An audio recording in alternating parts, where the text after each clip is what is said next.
kembali lagi sama saya di manajemen di operasional. Oke, kita masih lanjutin tentang inventory nih. Nah, subbab yang kedua adalah key inventory decision, atau ketika kita membuat keputusan tentang inventory, apa sih yang harus dipertimbangkan. Nah, sebelum masuk ke situ, coba nih kita bayangkan, misal kita dalam satu minggu, satu keluarga membutuhkan 10 kg beras. Otomatis dalam satu bulan kalian butuh 40 kg karena satu bulan ada 4 minggu. Artinya dalam satu tahun kalian beli 480 kg beras. Nah, seperti yang sebelumnya nih, sebelumnya kita ngomong kalau makin banyak makin murah. Ya udah, kita berpikir kenapa kita nggak beli beras untuk satu tahun sekalian 480 kilo. Wah, otomatis kalian harus punya inventory. Itu akan menjadi kendala karena itu jumlah beras yang sangat banyak. Apakah bisa seperti itu? Nah, dalam inventory ada beberapa hal yang harus dipertimbangkan. Di sini ada beberapa problem ketika kalian memilih atau memutuskan untuk beli langsung dalam jumlah banyak. Karena mikirnya beli banyak dapat diskon, otomatis akan sama juga kalau misalnya beli beras 480 untuk satu tahun, ya udah pasti dapat diskon nih dari penjualnya. Tapi ingat, ada beberapa problem yang harus kita temui. Yang pertama, money. Dari segi uang sudah jelas, beli 480 kilo itu nggak murah. Katakanlah satu kilonya 10.000. Otomatis buat beli 480 kilogram kalian butuh uang 4.800.000. Itu hanya untuk beras, belum yang lainnya. Ini baru belinya dong. Yang kedua, storage, tempatnya. Beras kalau kalian beli nggak bisa ditaruh di tempat ya udah taruh di satu sudut. Lah, itu akan memakan tempat juga. Bagaimana sih supaya beras ini kesimpan dengan baik, kualitasnya tetap terjaga, karena kan otomatis makin lama beras itu akan makin menguning, rasanya juga mungkin akan berubah. Yang ketiga, time, waktu. Kalian juga mesti mikirin nih, ketika beli otomatis butuh ke pasar, dari pasar nanti ke tengkulak nanti kemana. Itu butuh waktu yang lama, belum nanti negonya, kan saya beli lebih banyak, harusnya dapat diskon dong. Nah, ini juga akan menjadi masalah ketika kalian membeli barang lebih banyak. Yang keempat, waste atau sisa. Kan ini hanya perkiraan tadi. Satu minggu 10 kilo.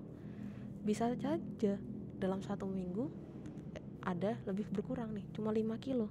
Lah 5 kilonya lagi gimana? Kebuang atau buat besok aja, buat selanjutnya. Tapi kalau buat selanjutnya otomatis kan kualitasnya sudah menurun. Nah, jadi masalah juga kan, kualitas menurun, rasa udah beda.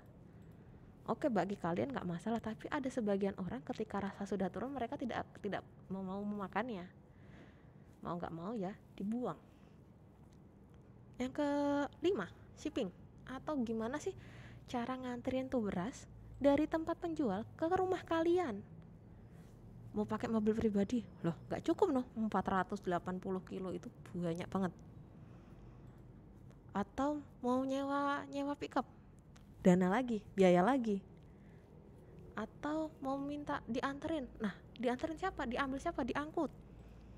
Atau ya udah nanti kita angkut secara ini aja deh, secara estafet gitu kan, ya udah satu dulu.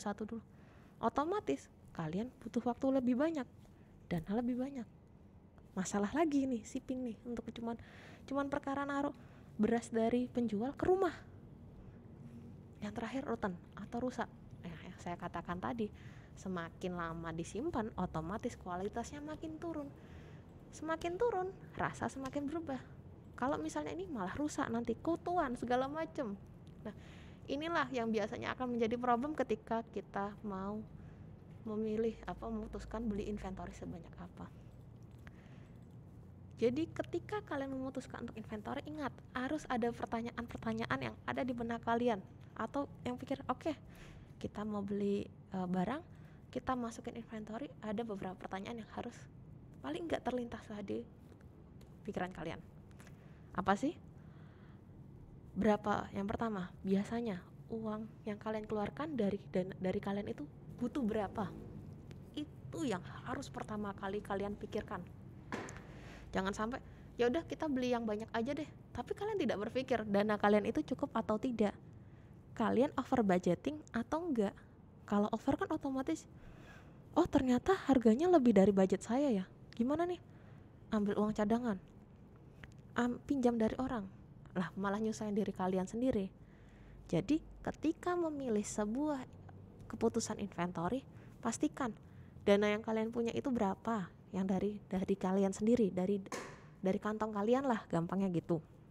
Atau budget kalian berapa sih? Terus yang kedua, sekali beli itu mau beli berapa sih? Jangan sampai terlalu banyak atau terlalu sedikit.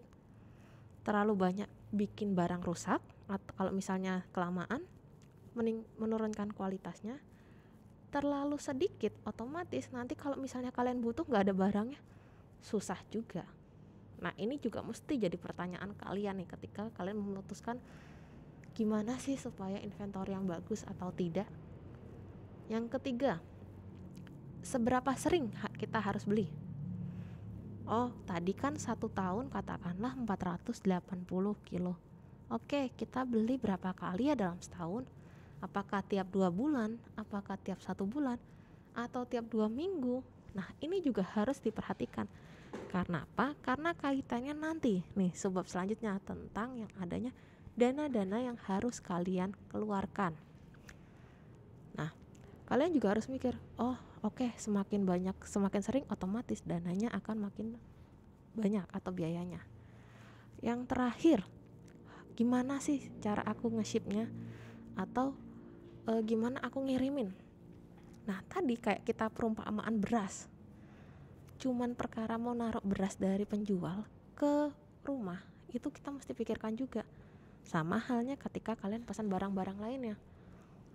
Katakanlah, oh aku mau ngasih naruh beli ini nanti di shipnya atau diantarinnya pakai truk atau pakai kereta atau pakai apa. Ini harus diperhatikan juga karena nanti kaitannya sama waktu, sama biaya, sama gimana caranya sih supaya barang tersebut aman gitu loh. Nah ini harus dipikirkan juga tentang inventory decision. Nah di sini kesimpulannya, kalau kalian buat inventory decision atau keputusan inventory itu nggak hanya harus efektif secara dana, tapi bagaimana kalian membuat semua organ atau semua keluarga atau perusahaan kalian itu senang. Ingat 4 pertanyaan tadi. Dananya gimana, berapa banyak, nge-shipnya gimana, dan lainnya. Jadi jangan hanya ya udahlah kita beli aja sesuai yang mau, misalnya lebih banyak lebih bagus. Tidak, inventory tidak seperti itu. Kalian harus memikirkan dengan baik-baik karena kaitannya dengan dana dan bagaimana membuat seluruh yang lainnya happy atau senang. Oke, untuk sebab kali ini saya cukupkan sekian. Terima kasih.